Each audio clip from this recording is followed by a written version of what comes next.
예수님의 능력이 오늘도 저와 여러분 가운데 함께 하시기를 축복합니다. 부활주일이 지난 지 3주가 지났지만 사실 우리에게는 매 주일이 부활주일과 같습니다. 안식구 첫날 새벽에 예수님 부활하셔서 정말 이 땅에 승천하시기 전까지 40일 동안 머무시면서 많은 사람들에게 보이시고 또 나타나시고 내가 십자가에서 죽은 그 예수 내가 다시 살아나셨다고 말씀해 주시고 가르쳐 주셨습니다. 그래서 부활하신 예수님을 만난 사람들은 이 부활에 대한 확신을 갖고 힘을 가지고 열심히 살아가도록 예수님은 격려하시고 위로해 주셨습니다. 오늘 읽은 우리 본문 우리가 읽은 본문 누가복음 24장에도 부활하신 예수님께서 친히 11 제자에게 오셔서 그 첫 성이 너에게 평강이 있을지다 이런 말씀으로 시작합니다. 이미 평안을 가진 사람에게는 저 예수님의 말씀이 그렇게 크게 와닿지 않을 수도 있습니다. 난 뭐 다 괜찮은데 everything okay 그런 사람에게 예수님이 너에게 평강이 있을지다 하면 나 이미 평안이 있는데요 뭐 이런 생각이 있어서 그렇게 크게 귀한 줄 모를 수 있을 것 같아요. 그러나 뭔가 삶에 어려움이 있고 또 뭔가 두려움이 있고 낙심한 자에게는 예수님이 너에게 평강이 있을지다 하면 그 말씀은 굉장히 힘이 되고 위로가 될 것입니다. 오늘 여기 제자들의 반응은 놀랍고 무서웠다 그렇게 되어 있어요. 이미 아까 성경 읽었지만 왜냐하면 그 부활하신 예수님을 마치 영으로 생각했다 그랬어요. 그 영이라는 말을 영어로 보면 ghost, 우리말로 하면 귀신 같다는 거죠. 사실은 부활한 예수님은 한 번도 이 세상 사람들은 본 적이 없거든요. 그러니까 마치 영, 고스트로 생각했다. 부활의 실체를 알지 못했기 때문에 그런 거죠. 제자들은 사실은 주님께서 죽었다가 다시 살아났다는 이야기를 두 차례나 들었습니다. 이미 우리가 다 부활주일을 지나서 아는 얘기지만 막달라 마리아와 세 여인이 무덤에 갔다가 빈 무덤을 발견하고는 제자들에게 와서 우리가 예수님이 살아났다는 것을 들었다고 그 소식을 들은 요한과 베드로가 직접 무덤에 달려가서 확인까지 했지요.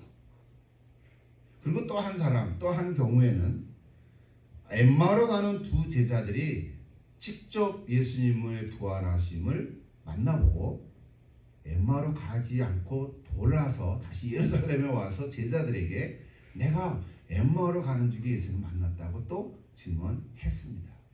그럼에도 불구하고 제자들은 예수님의 부활하심을 믿지를 못했습니다. 우리 마태복음과 요한복음 전체 4복음을 다 이렇게 종합해서 보면 예수님이 제자들에게 한번 그 한 주 후에 그때 도마가 없었죠.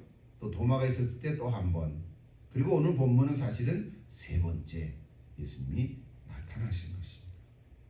오늘 여기 성경을 한번 보십시오. 성경을 보면 저기 엠마오로 가는 두 제자 중에 이름이 글로바라고 하는 자가 심지어는 누가복음에 나타납니다. 근데 오늘 누가복음 24장 36절에 보면 이 말을 할 때에 라고 하죠. 이 말을 할 때에. 근데 그 이 말을 할 때라는 그 말이 바로 뭐냐면 엠마오로 가는 두 제자의 증언이었습니다. 이 엠마오로 가는 두 제자의 이야기는 누가복음 24장 오늘 읽은 바로 앞부분 13절부터 35절까지 길게 자세하게 기록되어 있습니다. 마가복음에는 딱 2절로 끝나고 마는데 누가복음에는 이렇게 길게 이렇게 기록되어 있습니다. 이 글로바라는 사람의 경우에는 딱 2번밖에 안 나오는데 요한복음 또 19장 25절에 나옵니다. 글로바의 아내 마리아 그리고 십자가 곁에서 그 어머니 마리아 이모와 또 막달라 마리아 그럴 때 글로바의 아내 마리아 이렇게 해서 소개되어 있습니다. 어쨌든 누가복음 24장 13절부터 35절까지 엠마오로 가는 두 제자의 이야기를 여러분 다시 한번 쭉 읽어보셔도 좋고요. 뭐 다 읽진 않아도 그 핵심된 구절들이 몇 가지 있습니다.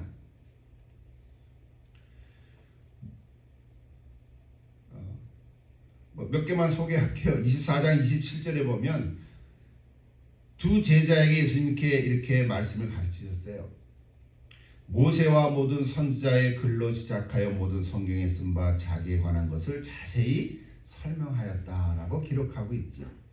원래 엠마오로 가는 두 제자는 참 예루살렘에서 예수님이 십자가에서 정말 허탈하게 허무하게 돌아가시고 끝났으니까 너무 마음이 낙심이 돼서 이제 고향으로 돌아가려고 한 거죠. 가는 길에 예수님이 곁에 섰으나 알아보지 못했다 그랬어요. 알아보지 못했다. 그냥 어떤 한 남자라고 생각을 했던 거죠. 그러다가 이런 말씀을 쭉 예수님이 하시고 나다 보니까 이제 머뭇머뭇거려서 어떤 여관 같은데 다다라서 그럼 같이 와서 같이 더 말씀을 듣고 싶은 거죠. 그래서 같이 음식을 나누다가 여기는 성경에 보면 몇 절인가요? 27절인가요? 30절인가요? 떡을 가지고 축사하시며 떼어서 그들에게 주실 때 그들의 눈이 밝아져서 예수님인 줄 알아보았다 그랬어요. 처음에는 부활하신 예수님이 옆에 섰는데 그게 예수님인 줄 몰랐다 그랬어요. 참 신비하죠? 신기한 거예요. 그러나 나중에 떡을 떼고 마치 오늘 우리가 성찬을 한 것 같이 떡을 뗄 때 눈이 밝아져서 그 같이 식사를 하던 분이 예수님인 것을 알아봤다 그랬다. 아까 길에 설 때는 몰랐는데 여기서는 알아봤다 그런 거예요. 여러분 누가복음을 쓴 누가는 12제자가 아니고 의사의 신분을 가진 제자지요. 의사 누가니까 저렇게 자세하게 썼던 것 같아요. 참 감사하죠 사실. 마지막 32절을 한번 또 보십시오. 32절에 보면 그들이 서로 말하되 길에서 우리에게 말씀하시고 우리에게 성경을 풀어주실 때에 우리 속에 마음이 뜨겁지 아니하더냐. 그 두 사람이 서로 얘기를 하는 거예요. 여러분 오늘 이 시대도 우리는 이미 기록된 성경 하나님의 말씀을 가지고 있습니다. 구약뿐만 아니라 신약도 갖고 있을 때 여러분이 개인적으로 또 말씀을 펴서 읽고 묵상할 때 정말 그 뜻을 깨닫고 또 모르면 또 공부하고 해석을 듣고 할 때 하나님의 말씀이 내 마음에 새겨져서 그 말씀이 살아 움직이고 성령에서 역사하심으로 그 말씀에 은혜가 있기를 기도합니다.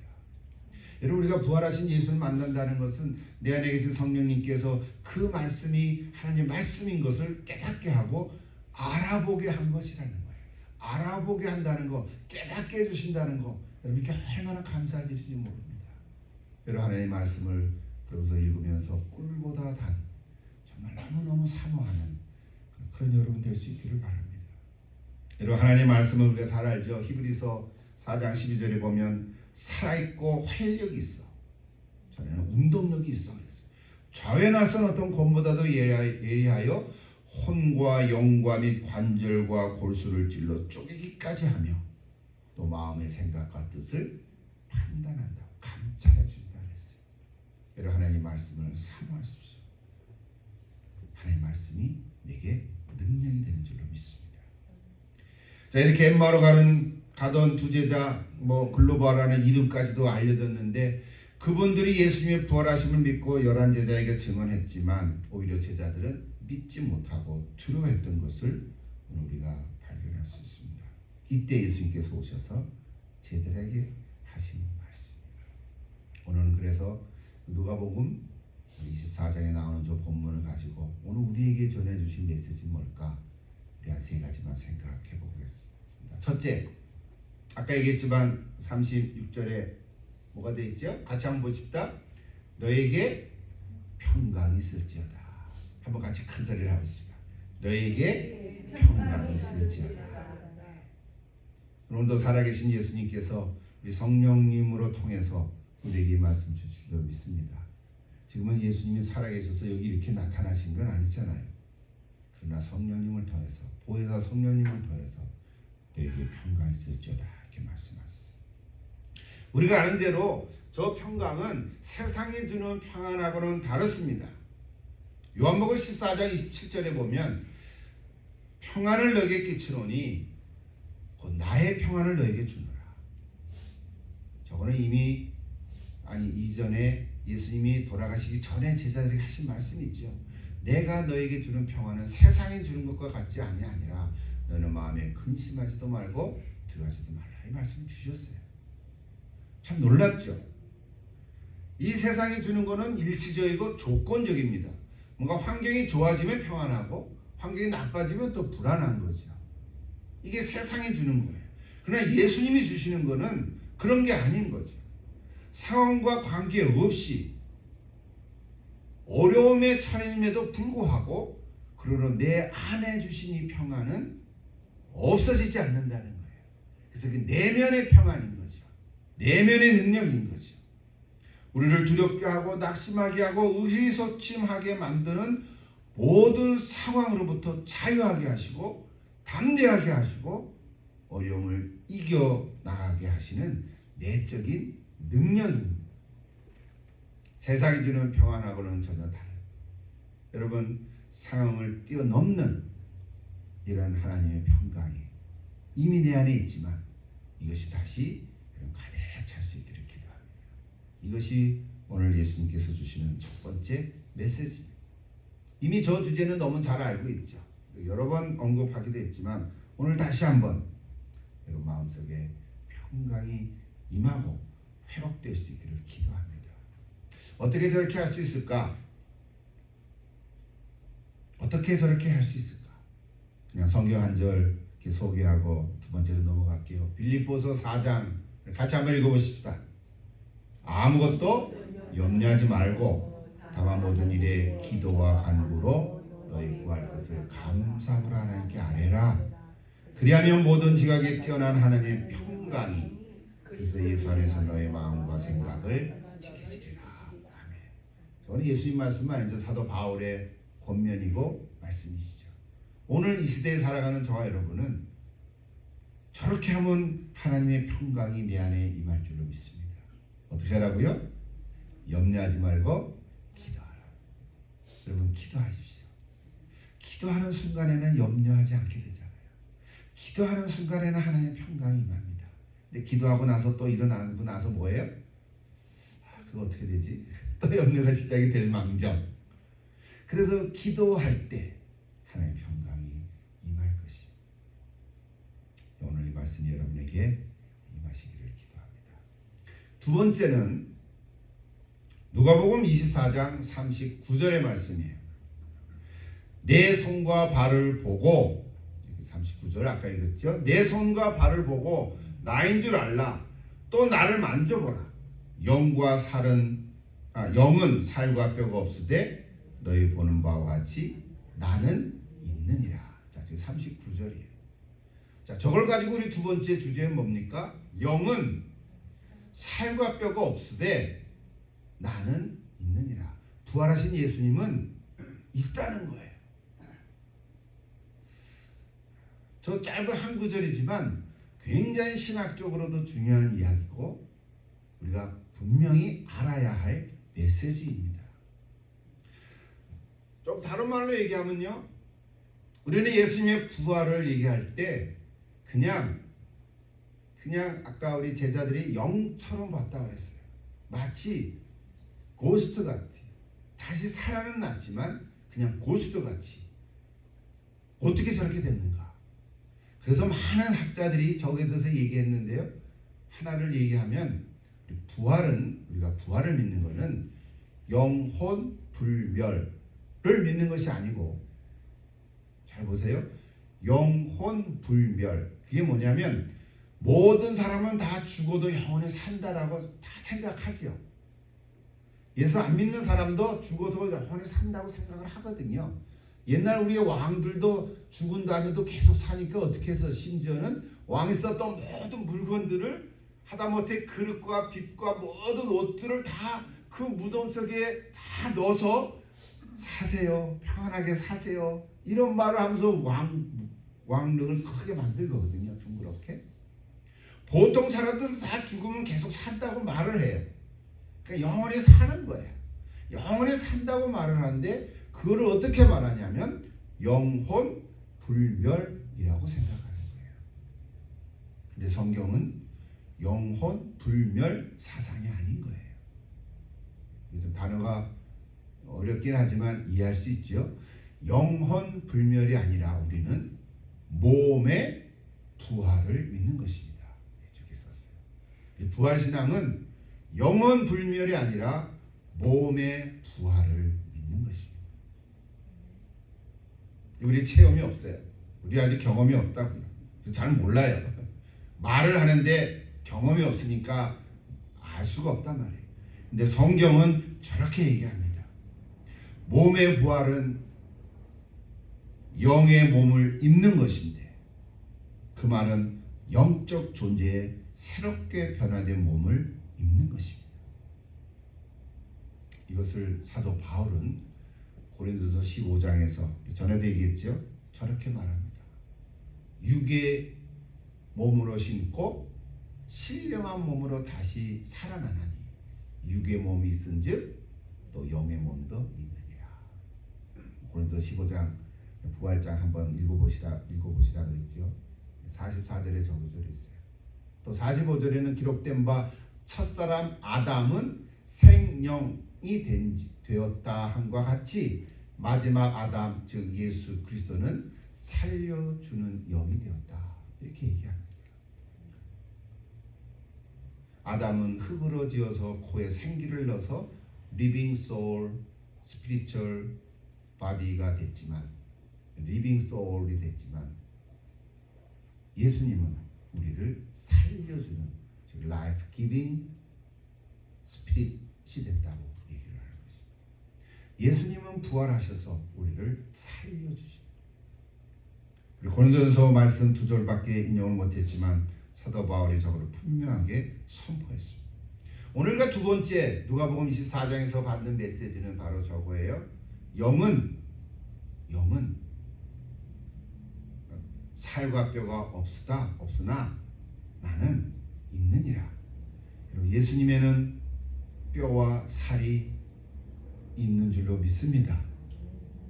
도마가 난 못 믿겠다 그랬는데 도마가 있을 때 예수님 오셔서 뭐라 그랬어요? 도마야 여기 와봐라. 내 손을 만져보고 옆구리에도 손을 넣어봐라 그랬어요. 성경에 기록은 없어요. 도마가 예수님의 그 못자국에 손을 넣어봤을까요? 안 넣어봤을까요? 아마 넣어보고 싶은 마음은 여기 있었는데 감히 못 넣어봤을 것 같아요. 사실은 여러분 예수님은 부활하신 예수님의 몸은 뼈와 몸이 있단 말이에요. 놀라운 신비죠 사실. 그러나 우리와 같은 이 몸은 또 아니란 말이에요. 우리는 몸이 있고 영이 붙었다. 영이 들어와서 우리는 영과 몸이 있는 것이지만 부활체는 영이 있어서 거기에 몸이 새롭게 변화된 모습이라는 거죠. 그렇게밖에 설명을 못합니다. 예수님의 부활하심은 이 땅에 오셔서 사람이 육신을 입고 33년 동안 사셨던 그 육의 몸, 단순히 그 육의 몸이 다시 살아난 것은 아니라는 거죠. 신령한 몸으로의 변화라는 거죠. 그래서 그걸 하나 더 얘기한다면 시간과 공간을 초월한 존재죠. 문이 닫혔는데 들어오실 수도 있고요. 우리 아까 엠마오 가는 두 제자처럼 옆에 있다가 갑자기 사라지기도 하고요. 그러니까 이게 공간을 초월하고 시간을 초월한 모습이에요. 우리는 그를 경험할 수가 없어요. 아직은. 나중에는 알게 되겠죠. 그래서 예수님의 부활은요, 믿음의 눈으로만 볼 때 받아들일 수 있는 신비입니다. 근데 보혜사 성령님을 보내주셔서 이 비밀을 깨닫게 해주셨어요. 오늘 저와 여러분은 우리 예수님의 부활을 믿는 자는 내가 경험은 없지만 예수님 부활하신 거 맞아 라고 깨닫고 고백하는 사람은 복이 있는 자인 줄로 믿습니다. 너는 나를 복으로 믿느냐? 보지 않고 믿는 자들은 복되도다고 예수님은 말씀하셨어요. 한 가지 더 볼까요? 세 번째는 41절부터 43절을 통해서 한번 보겠습니다. 자, 41절에 예수님 뭐라 그러셨어요? 그들이 너무 기쁨으로 아직도 믿지 못하고 놀랍게 여길 때 이르시되, 예수님 뭐라 그러셨어요? 여기 먹을 것이 있느냐 하시니 이에 구운 생선 한 토막을 드리니 받으사 그 앞에서 잡수시더라. 저는 저 구절을 읽을 때마다 아직 풀려지지 않은 수수께끼가 있습니다. 믿기는 하지만 질문들이 생기니까 질문에 대한 답이 못하는 거거든요. 여러분, 정말 부활하신 예수님이 구운 생선 한 마리를 잡수셨나요? 아니, 성경에 잡수셨더라 그랬잖아요. 그러면 잡수신 거죠. 그러면 질문이 안 생깁니까? 그러면 씹어서 삼키면 식도로 넘어가서 위에서 그 소화기관의 활동도 생기고, 그러면 배설기관도 있고 그런가? 여러분, 그렇습니까? 모르겠어요. 나중에 하나님께서 물어봐야 돼. 이거는 풀 수 없는 수수께끼예요. 세상의 관점으로 보면 이해가 되지 않아요. 일단 예수님 배가 고파서 잡수신 건 아닌 거 분명하겠죠, 그죠? 배가 고파서 잡수신 건 아닐 것 같아요. 그렇다고 음식을 먹으면서 소화기관이 작동한다? 뭐 그런 얘기는 없어요. 그 후에 얘기가 없단 말이에요. 그러니까 이렇게 구체적으로 물어보니까 잘 모르겠는 거예요. 이렇게 모르는 게 나야 사실은. 왜? 성경에 기록이 없으니까. 너 알 필요가 없으니까 안 알려주신 거 사실은. 그냥 잡수셨다. 그럼 우리 빨리 생각해. 그러면은 어떻게 됐겠지? 이게 바로 뭐냐면, 우리는 이 피지컬 바디, 이 세상에 있는 몸의 관점에서만 보니까 그러면 이 위로 내려가서 소화기관도 있고 이런 건가라는 생각을 하게 되니까 그런 건데, 부활하신 예수님은 신령한 몸이라고 돼 있잖아요. 그렇다고 영만 있어서 뼈와 몸이 없는 것도 아니고 있다 그랬거든요. 근데 제자들이 못 믿었으니까 나 있는 거야. 먹을 거 갖고 와봐. 내가 먹었어. 먹으니까 실제로 있는 거잖아요. 이걸 확인시켜 준 거란 말이에요. 그래서 여러분, 저기서 갖고 너무 억지로 풀려고 하지 마십시오. 잘 모르겠어요. 여전히 수수께끼이긴 해요. 왜? 질문은 있지만 얻을 수가 없으니까. 그래서 저도 여기서 멈춥니다. 저도 여기서 멈춥니다. 여기서 멈춰요. 그래서 오늘 24장 43절에서 구운 생선을 잡수셨더라. 이 귀절은 저는 믿습니다. 근데 어떻게? 그건 몰라요. 그래서 여러분, 저는 오늘 여러분도 그렇죠. 성경 읽으실 때 하나님이 천지를 창조하시니라. 많은 사람은 어떻게?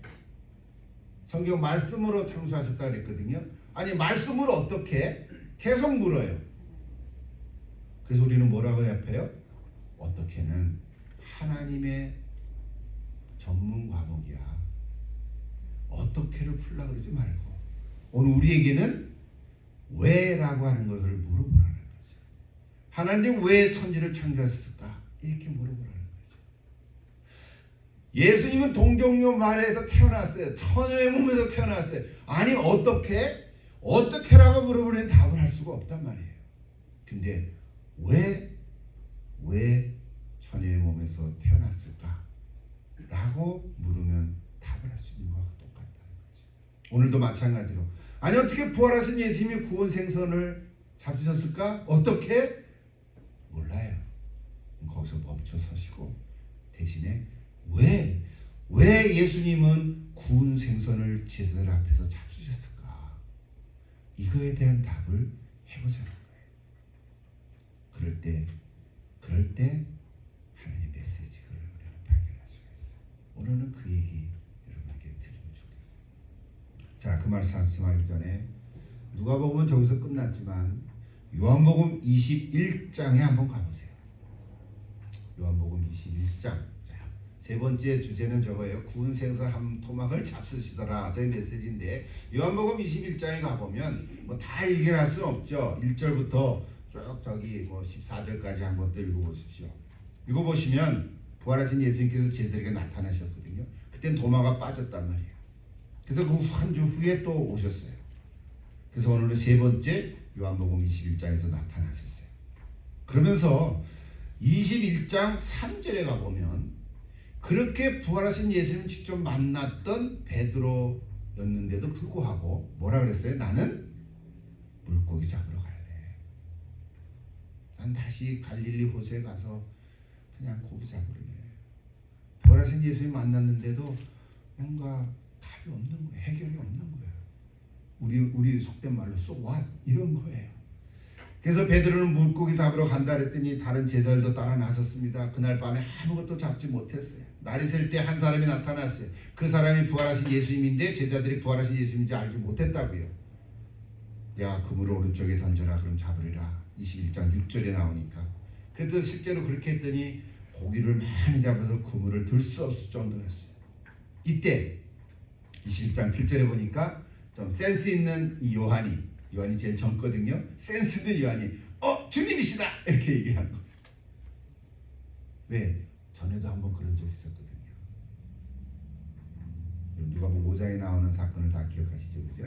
밤이 맞도록 애를 썼는데 고기 잡은 거 없지만은 주님이 말씀하시니 배 한가운데 바다 한가운데로 가서 그물을 내리라. 그렇게 했더니 고기를 많이 잡았다 그랬거든요. 그때 제자들이 다 경험했죠. 그때 베드로는 죄인으로서이다 이렇게 고백했잖아요. 기억하시죠? 여기 오늘은 부활하신 예수님께서 오셔서 베드로는 지금 낙심이 돼서 고기나 다시 잡으러 갈란다. 자기 현장으로 돌아갔을 때 제자들 가서 고기를 잡았지만 하나도 잡지 못했지만 그 옆에 서신 부활하신 예수님도 알아보지 못했지만 그래서 그 말씀대로 순종해서 고기를 잡을 때 주님이시다라고 하는 말을 듣고 베드로가 우통을 벗고 있다가 다시 입고는 예수님 앞에 왔어요. 그것이 오늘 요한복음 21장 7절까지. 그 후에도 계속 얘기 나와요. 그래서 쭉 나오면서 뭐예요? 생선을 가져오라고. 이때는 떡과 생선으로 아침을 먹으라고, 조반을 먹으라고. 예수님은 제자들에게 좀 자세하게 기록하고 있습니다. 특별히 그때 잡은 고기가 153마리, 153마리나 되었다라고 요한은 또 기록해 주고 있습니다. 자, 어쨌든 다시 오늘 돌아왔어요. 부활하신 예수님께서 구운 생선을 잡수셨다는 것은 우리에게 어떤 메시지가 있을까? 아까 얘기했지만 어떻게는 우리가 알 수 없지만 왜 그렇게 하셨을까? 그것이 오늘 우리의 답입니다. 왜 그렇게 하셨을까? 부활하신 예수님께서는 시공간을 초월하신 존재였습니다. 그럼에도 불구하고 잘 들어보십시오. 예수님께서는 제자들에게 손과 여과를 보여주시기까지 했어요. 그러면서 십자가에서 죽었던 그 예수가 바로 내가 지금 여기 서 있는 그 예수다. 그러니까 공생의 33년 동안 제자들과 공생의 3년 동안 제자들과 함께 먹고 마시며 지냈던 그 예수니가 십자가에서 죽으시고 다시 살아난 바로 나다라고 말씀하시고 계신 거예요. 이것을 이제 용어로 뭐라고 했냐면 인격의 연속성이다라고 말합니다. 예수님은 전혀 다른 예수가 아니라는 거예요. 예수님은 바로 그 예수라는 거예요. 이 땅에 사셨을 때 알아봤던 그 예수, 그 예수가 바로 부활하신 이 예수라고 하는 사실을 지금 예수님은 제자들에게 알려주시는 거예요. 이것을 인격의 연속성이다 이렇게 말을 합니다. 저 말을 이해하실 수 있겠어요? 저 근거를 가지고 나중에 우리도 부활할 때 우리 서로 알아볼까요? 못 알아볼까요? 알아보세요.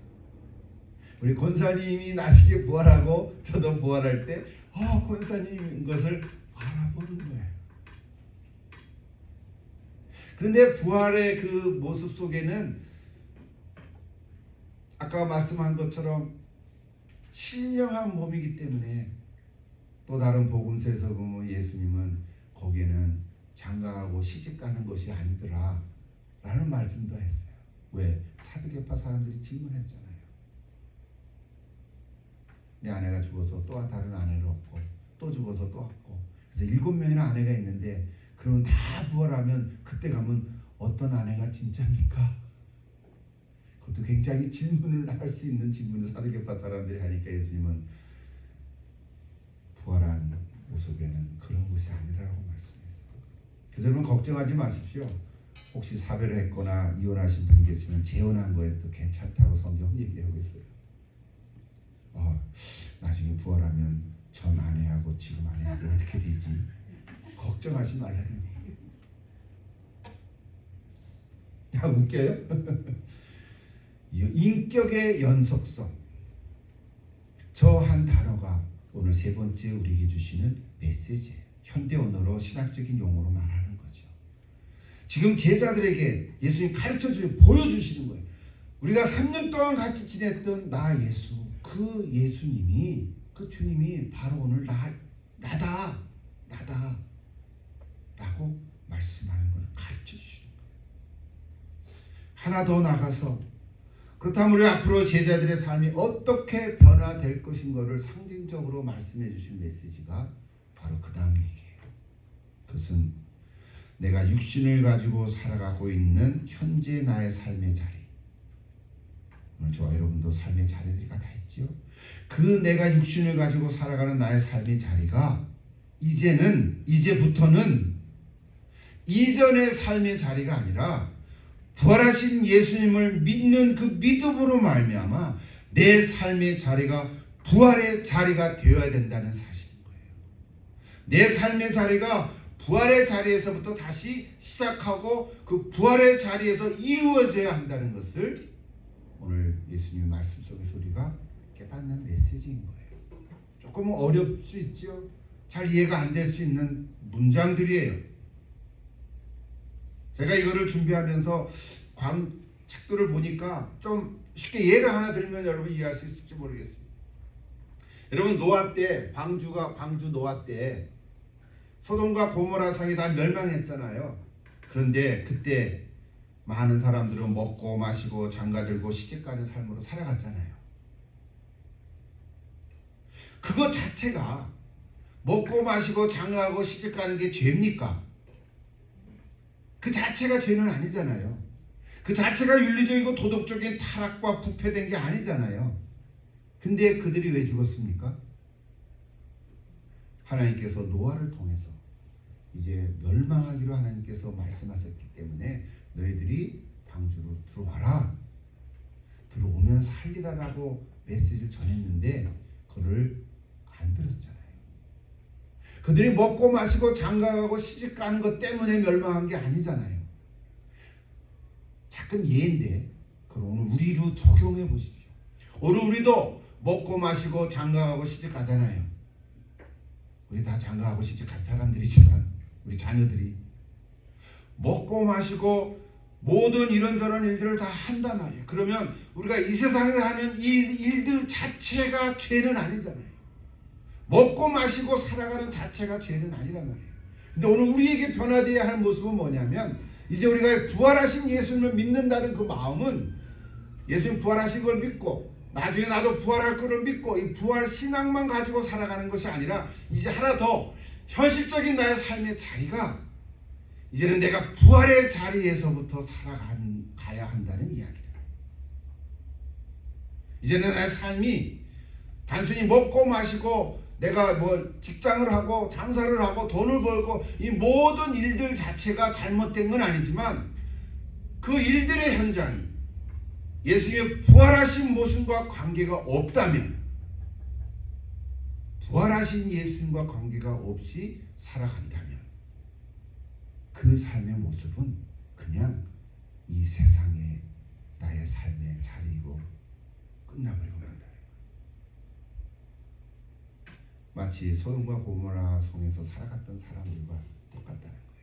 물론 우리가 예수 때문에 구원은 받았겠지만 이제 한 걸음 더 나가는 거죠. 이제 부활 신앙으로 살아간다는 것은, 그러니까 예수님께서 지금 제자들에게 너희들이 이제 부활의 모습으로 살아가야 되는 거야. 너의 삶이 이제는 달라져야 되는 거야. 이전에도 똑같이 물고기를 잡았지만 이제는 물고기를 잡는 것이 달라지는 거라는 거죠.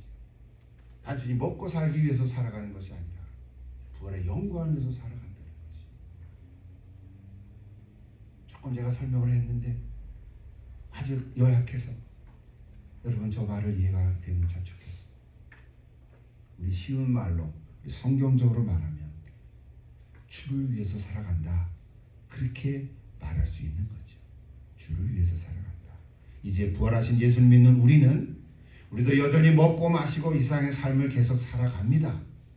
똑같습니다.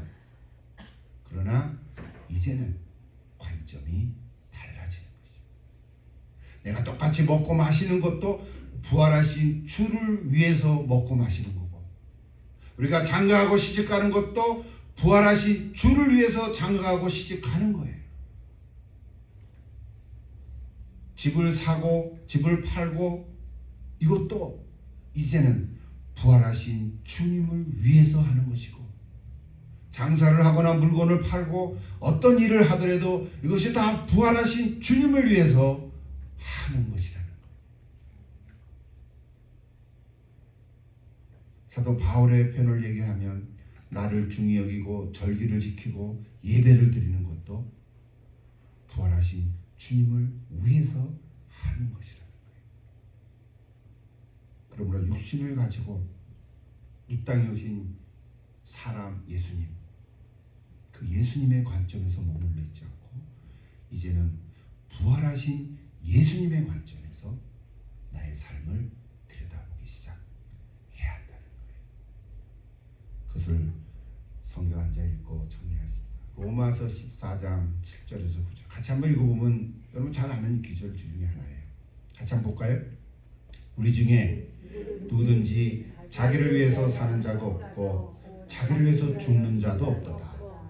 우리가 살아도 주를 위해서 살고 죽어도 주를 위해서 죽나니 그러므로 사나 죽으나 우리가 주의 것이로다. 아멘. 예. 이를 위해서 그리스도께서 계속 썼나요? 이를 위해서 그리스도께서 죽었다가 다시 살아나셨으니 곧 죽은 자와 산 자의 주가 되려 하시니라. 할렐루야. 이게 바울의 선포죠. 뭐 바울이 개인적으로 알아서 썼겠어요? 성령이 역사하심으로 말씀을 썼겠죠. 로마서에 써서 기록된 거예요. 이제는 사나 죽으나 우리는 다 주님의 것입니다. 확실합니까? 그래서 내가 살아도 주를 위해서 살고 내가 죽어도 주를 위해서 사는 거예요. 죽는 거예요. 여러분 죽음을 너무 두려워하지 마십시오. 언젠가는 우리가 이 길을 가는 건데 죽는 것 자체가 슬프면 되지만 주님을 위해서 죽는 거라는 말씀인 거예요. 이제는 왜? 예수님 부활하셨기 때문에. 한 가지 더 보십시다. 빌립보서 1장 20절 그것도 같이 읽어보십시다. 나의 간절함과 읽어보세요. 기대와 소망을 따라 아무 일에든지 부끄러워하지 아니하고 지금도 전과 같이 온전히 담대하여 그다음 살든지 죽든지 내 몸에서 그리스도가 존귀하게 되게 하려 함이라. 이는 내게 사는 것이 그리스도니 죽는 것도 유익함이니라. 아멘. 저 찬양 잘 알죠? 찬양 부를 때 얼마나 아멘해요. 힘차게 찬양하고 저 성경 끝을 다 아시잖아요. 오늘 말씀을 연결해서 제가 좀 길게 얘기했어요. 세 번째 메시지에서 좀 길게 얘기를 했습니다. 왜? 부활하신 예수님이 구원 생선을 한 토막 잡수셨다면서요. 그것 때문에 풀어가려고 이렇게 많은 얘기를 했어요. 여러분 마음속에 새겨질 수 있기를 기도합니다. 인격의 영속성, 인격의 연속성, 그리고 내 삶의 자리가 이제부터는 여러분 부활을 믿으신다면 부활의 자리가 된다고 하는 사실. 그래서 내가 살아가는 모든 삶의 모습들이 이제는 주를 위해서 살아가는 것이라. 아멘. 다 얘기했죠? 정리해 보십시오. 세 가지. 눈으로 보면 다 되겠죠? 너에게 평강이 있을지어다. 영은 살과 뼈가 없을 때 나는 있느니라. 구운 생선 한 토막을 잡수시더라. 누가복음 24장 30 누가복음 24장 오늘 36절부터 43절까지 오늘 우리에게 주신 세 가지 메시지 여러분 다시 한번 마음속에 새기고 저 말씀을 가지고 또 승리하는 저 여러분 다 될 수 있기를 기도합니다. 같이 한번 기도하십시오.